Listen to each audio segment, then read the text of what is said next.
تیسرا اور آخری حصہ۔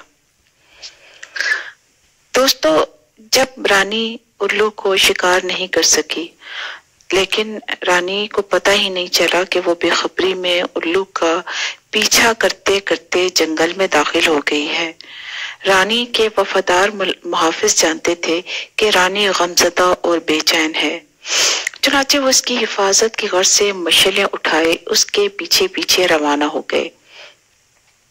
ادھر الو درختوں کی گھنی شاخوں میں چھپ جاتا اور چیختا چلاتا ایک درخت سے دوسرے درخت تک گزرتا، رانی کے تیروں سے بچتا جنگل کے پچھلے حصے میں پہنچ گیا۔ رانی اس کا پیچھا کرنے، اسے شکار کرنے کی ضد میں مبتلا تھی، مگر اس کا کوئی نشانہ الو کو ڈھیر نہیں کر سکا۔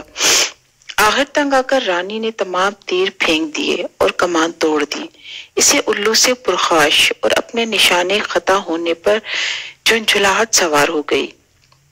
اتنے میں رانی کے محافظ مشعلیں لے کر رانی کے قریب پہنچ گئے۔ مشعلوں کی روشنی میں اس نے اپنے قریب نرم و نازک، ملائم، بے حد خوبصورت، کالی، سفید، سبز اور رنگین پروں اور پرندوں کی چونچوں کا مینار دیکھا۔ رانی نے حیرت سے خادم سے پوچھا، یہ سب کیا ہے؟ تو اس نے فخر سے کہا، حضور والا، یہ تمام پر اور چونچیں ان پرندوں کی ہیں جنہیں آپ اپنی بے مثال تیر اندازی سے دم بھر میں ڈھیر کر دیتی ہیں۔ یہ سن کر رانی گمسم ہو گئی۔ اسے اپنا صبح والا خواب یاد آ گیا۔ اسے معلوم ہی نہیں تھا کہ وہ اس جنگل کے کتنے ہی خوبصورت، چہچہاتے، پر رونق اور خوبصورتی بخشنے والے پرندوں کو اپنے شکار کے بھینٹ چڑھا چکی ہے۔ رانی سخت نادم اور پریشان ہوئی۔ اتنے میں الو کے چیخنے کی آواز آئی، جو اب شاید اپنے گھونسلے میں جا بیٹھا تھا۔ ایک وفادار غلام بولا، رانی صاحبہ، آج اس الو نے آپ کو بہت پریشان کیا۔ اگر حکم ہو تو آپ کے پکڑ کے اس کو آپ کے قدموں میں پیش کر دوں؟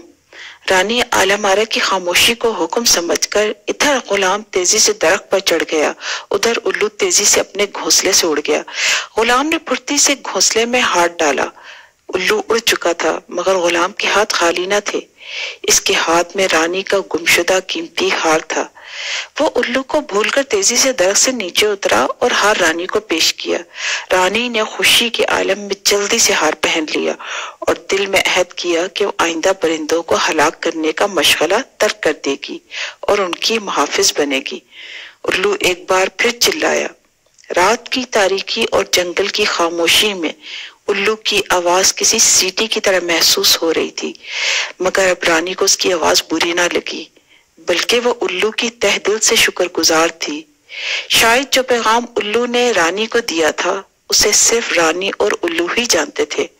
اب رانی اپنے خادموں، غلاموں اور محافظوں کے ساتھ خوشی خوشی اپنے محل کی طرف روانہ ہو گئی۔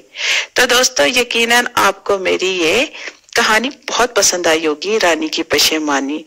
میرے چینل کو سبسکرائب کیجیے اور لائک کیجیے تاکہ آپ کو آئندہ بھی مزے مزے کی اور دلچسپ کہانیاں سننے کو ملے، دیکھنے کو ملے۔ شکریہ۔